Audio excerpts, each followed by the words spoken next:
What I like to show people is you have to understand why you would want to start protecting your personal credit, why you would want to stop doing things in your own personal name. Most people finance their business off of their own personal credit cards, their own personal savings. They even go and get a home equity loan on their house and use that money for business activity. Okay, that is not the right strategy to do if you want to protect your own personal credit, your good credit. And why would you want to protect it? Because good credit is so valuable and so important. Here is an illustration of what bad credit will cost you.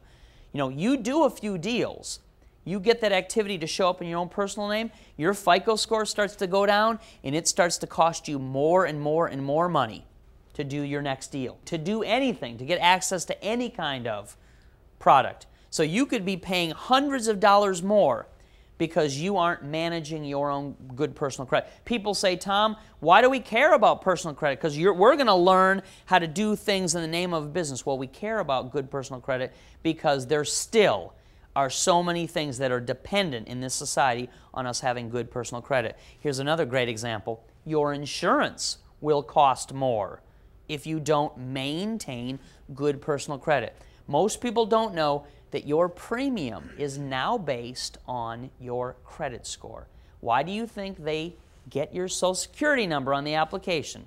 Because they're going to run a credit check on you, and you're going to pay tens of thousands of dollars more than I am if you don't maintain a reasonable credit score. That's why it's important to really understand. In step number 1 of my system, I really drill down into what affects your personal credit and how you can do things to improve it or protect it. My advice to you guys in step number 1 is to do a credit checkup, okay?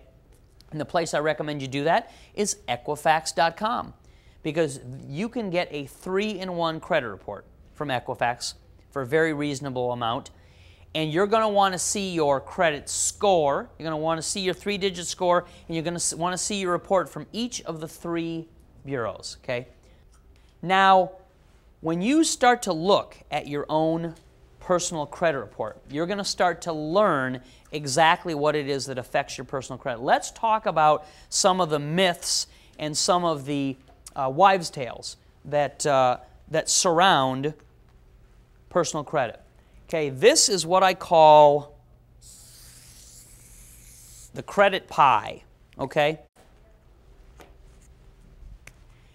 And this is as good an illustration. It is not an exact science, but it is as good an illustration of what the recipe is that determines what your credit score is going to be. Now, the first ingredient in the credit pie is actually something called inquiries. What inquiries are, and I'm going to talk about hard inquiries. A soft inquiry is when somebody that you already have a credit account with occasionally checks your credit score. They just want to see if you're still maintaining good credit. Now, why? Why would they want to see if you're still maintaining good credit if they already have an account set up with you?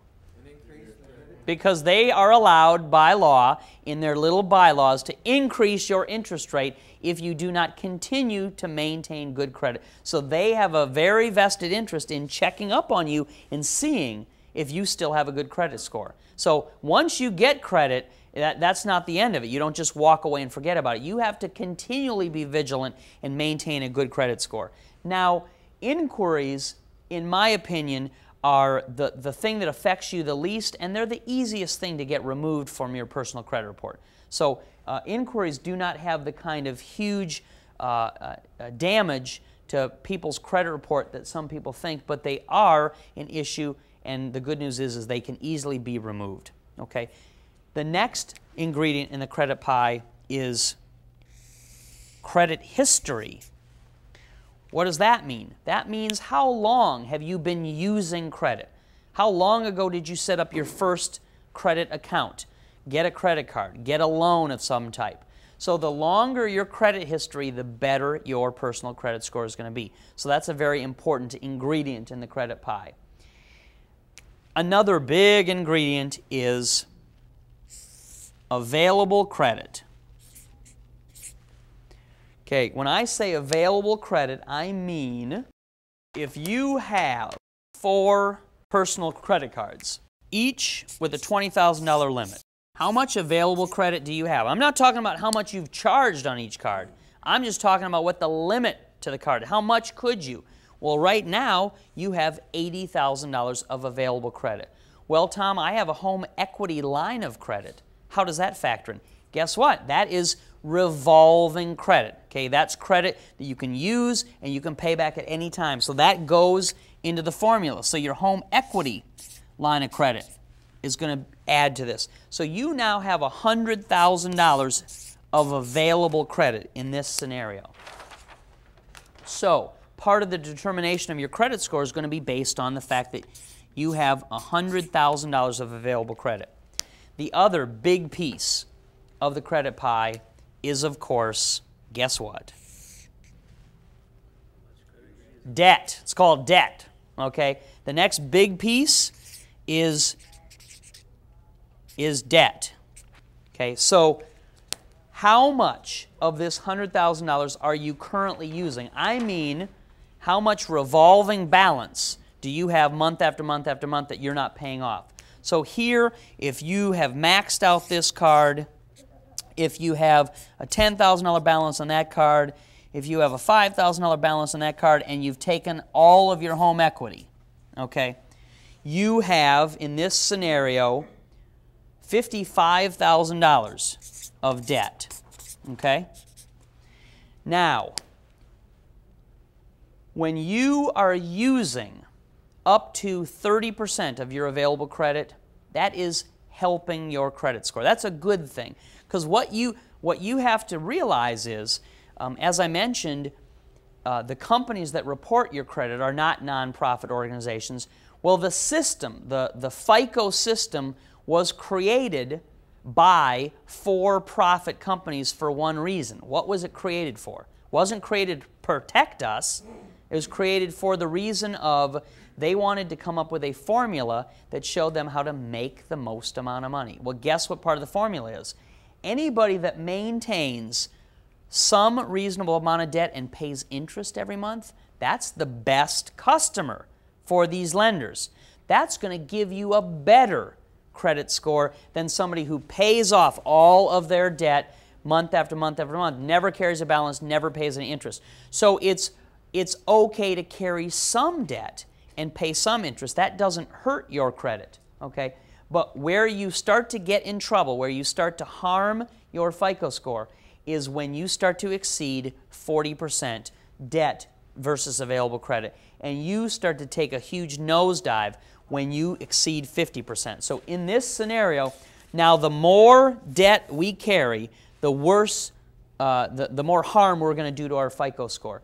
So $55,000 worth of debt on $100,000 of available credit, we are now sinking our FICO score dollar for dollar in everything we do. The last part of the credit pie is called character. Okay, what would be part of your character? Good payment. Exactly. Your payment history. Do you pay on time? Do you have any liens? Do you have any public records, bankruptcy? In fact, nowadays, criminal record.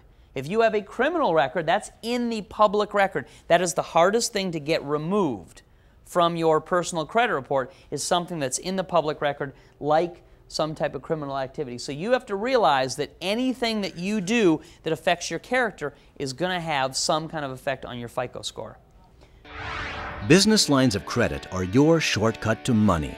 Everything you need to get new business lines of credit is available in Thomas Kish's training programs. You can use this complete $200,000 business credit building system to buy real estate, invest in the stock market, or start any type of new business. I've helped so many people change their lives with this amazing shortcut to getting money. Now let me be the guide on your road to financial freedom.